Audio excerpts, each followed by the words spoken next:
Hi Canisius, it's Thursday, February 12th. I'm Brendan Rudd. And I'm Alexis Book. In today's news, we'll be sitting down with Jordan LaBarber to talk about the new Vice President of Academic Affairs. We will also give you the inside scoop on the Build-A-Bear event that took place this past weekend. We will also have an inside scoop about the Global Game Jam event that recently took place in the Science Hall. And as always, we will keep you updated on what happened in sports this past week and let you in on some upcoming events happening on campus. Stay tuned. This is Canisius Connection.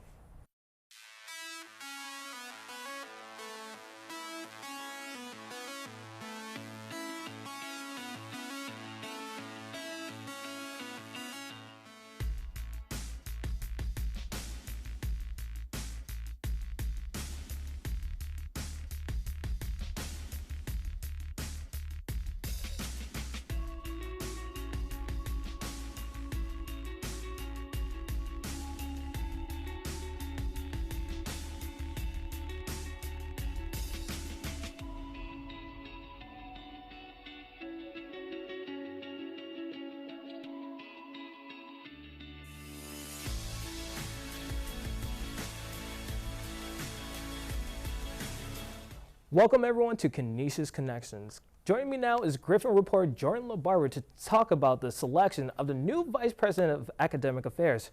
Jordan, it's great to have you here. How are you doing, Brandon? I'm fantastic. How about you, mate? I'm doing well. That's fantastic. So last Thursday, the school selected a new Vice President for Academic Affairs. How was that process for them to select the new Vice President? Well, you're right. We selected Margaret McCarthy. Dr. Margaret McCarthy was selected as the new VPAA. Right. And that's after a long search where they vetted a ton of candidates, narrowed down to 3. Mm-hmm. And the last 3 finalists took part in 2-day interviews over the last month or so.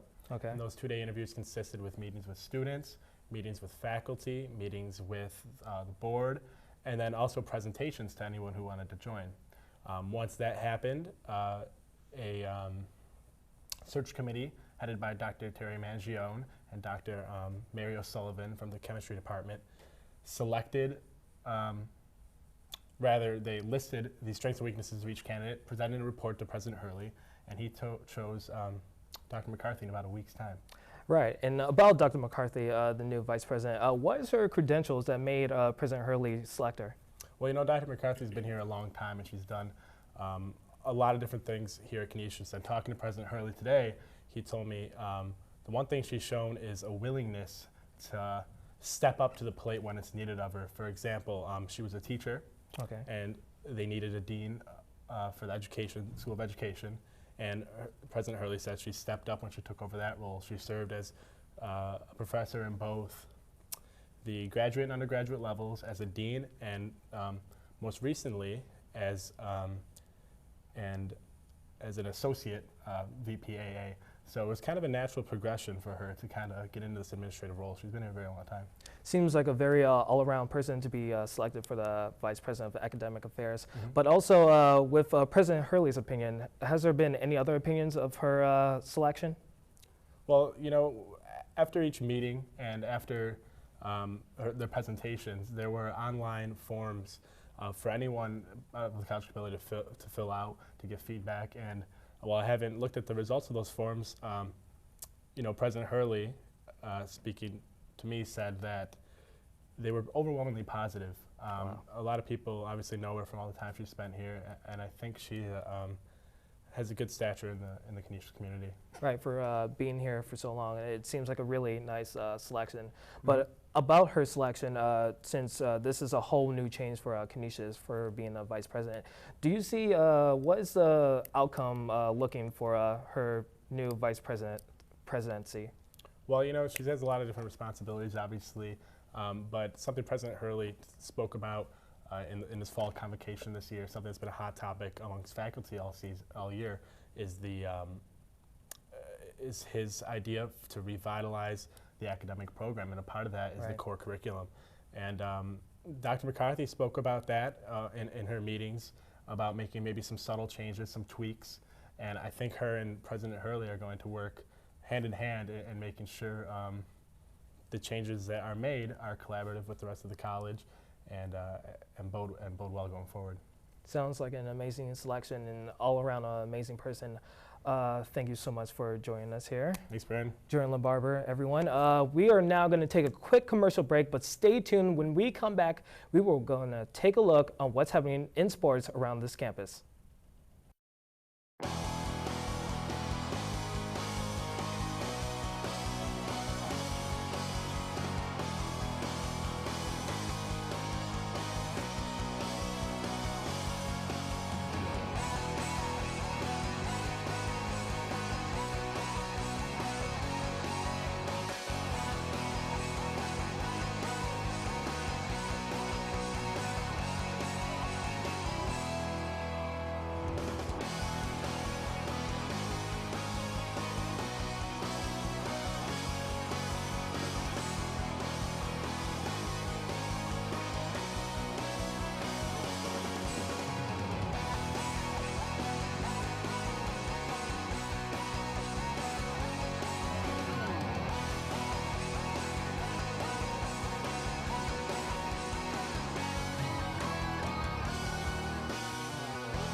Welcome back, everyone, to Canisius Connection. I'm Brandon Rudd. And I'm Alexis Book, filling in for Kia Gale. It's been a busy week for Canisius Athletics, so let's start things off with men's basketball. The team has been without forward Phil Valenti since the end of January, and it is no coincidence that the team has not won a game since Valenti went down with an ankle injury.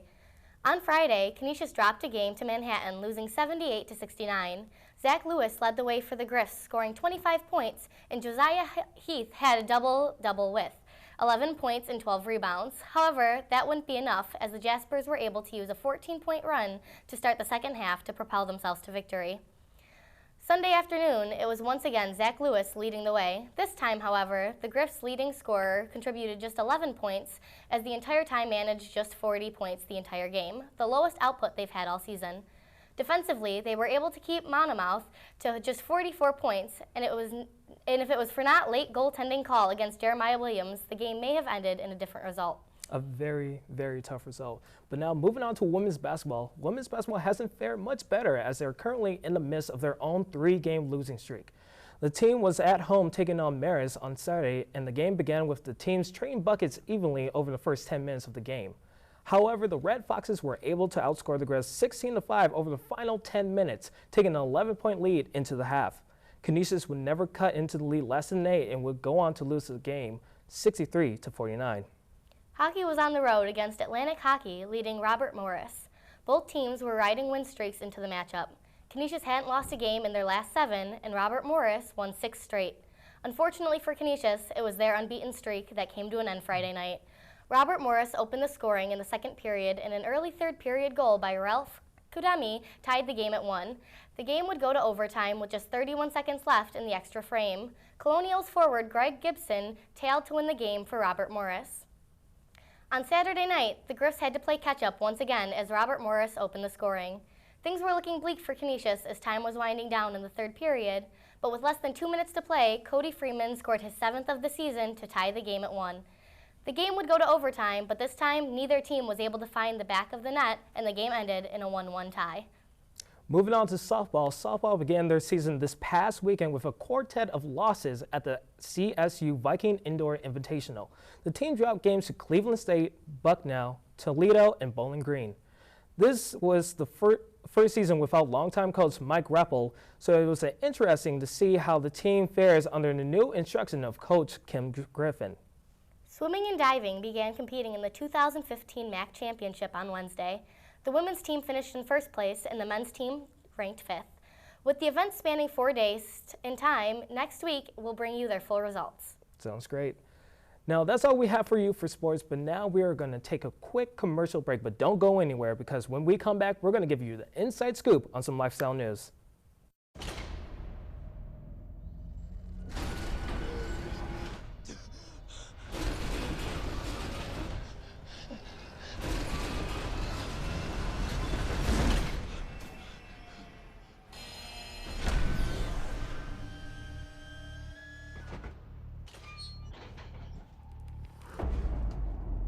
Day one, Greenie. Rise and shine.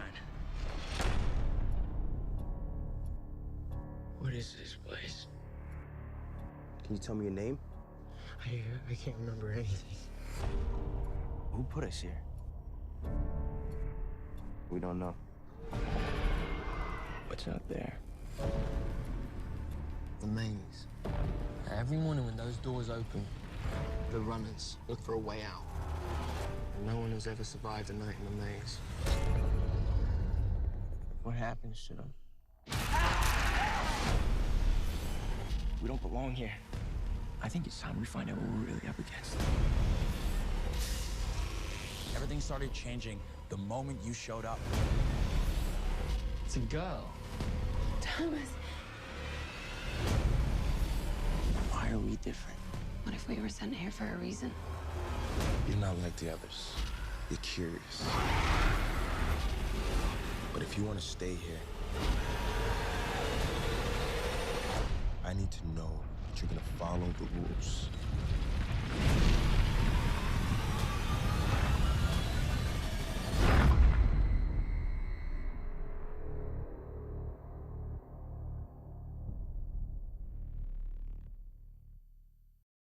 Welcome back. This past weekend, students filled the Palisano Pavilion in the halls of the tunnels underneath as they lined up to build their own furry friend.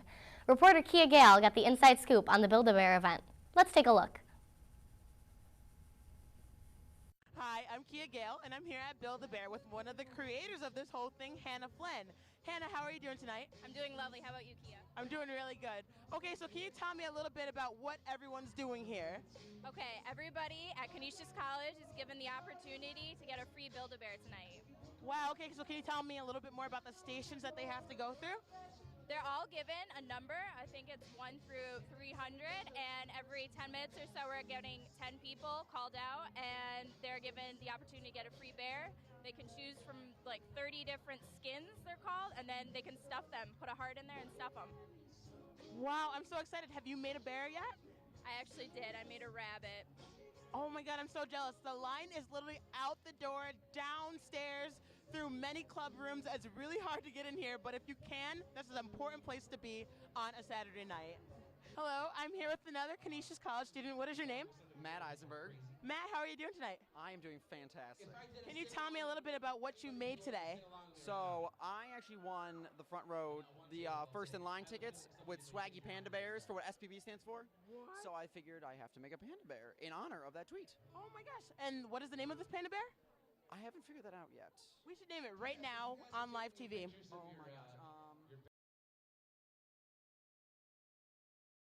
Rocky. We came up with the name Rocky.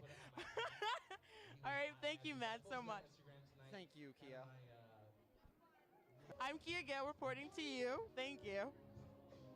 Thanks, Kia. Our next package features coverage of a worldwide challenge to programmers everywhere to create a full working video game from scratch in only 48 hours. We sent our commuter life reporter, Mike McQuaid, to cover this lengthy event, which ran nonstop from Friday night until Sunday afternoon. Let's take a look. I'm here at the Game Jam now, where for nearly 48 hours now, these programmers have been working around the clock trying to get this game finished. So what is the Game Jam? Well, the Global Game Jam is a global competition. Well, it's not necessarily a competition. Let's start over.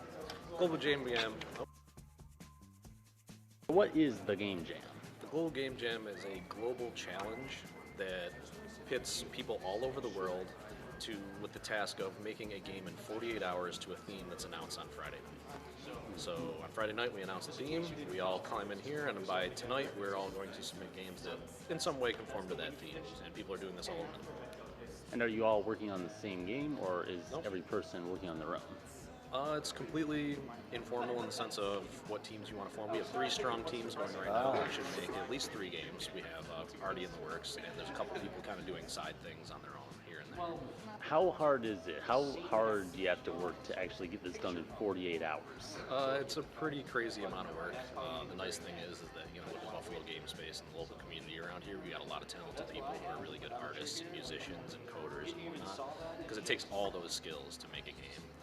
And so kind of an event like this brings them all together to work together, and that speeds things up and lets us kind of prototype ideas quickly and have some fun with it.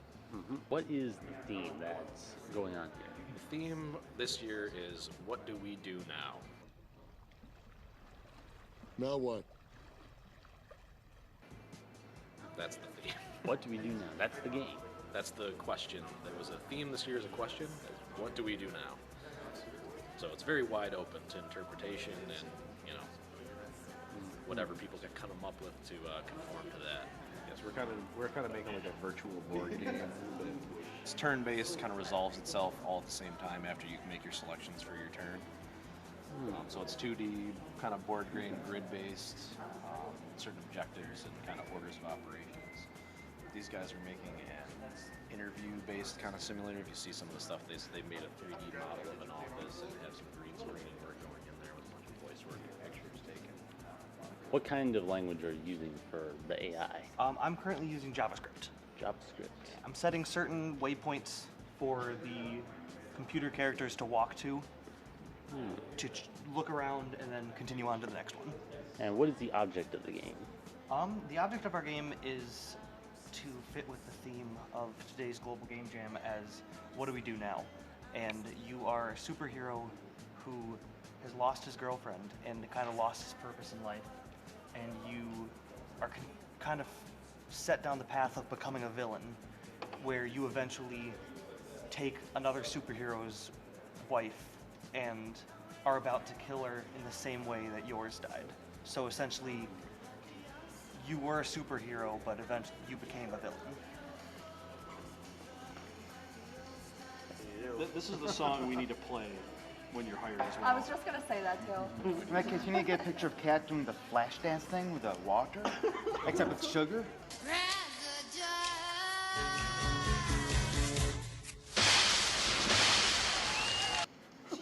I don't even know what to do with this. Well, that's all for this game jam, guys. Until next time, this is Mike McQuaid saying, when you need reporting, I got it covered. Thanks, Mike.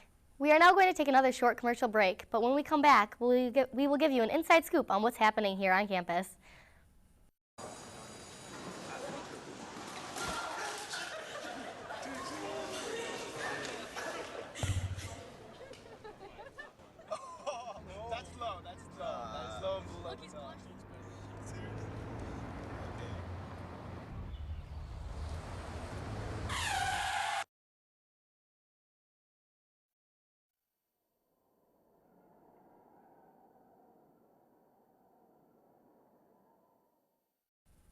Welcome back to Canisius Connection.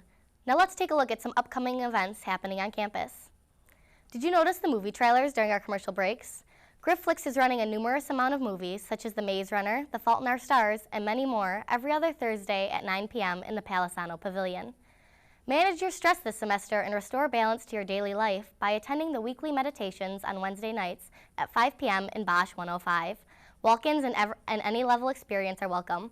For more information, you can email Mike Camarafa at cammararam@canisius.edu. That's all we have for you today. Make sure to check out Griff TV on Facebook and YouTube. We are a new show on Channel 19 every Thursday at 6:30 p.m. From all of us here at Canisius Connection, have a great week, Canisius.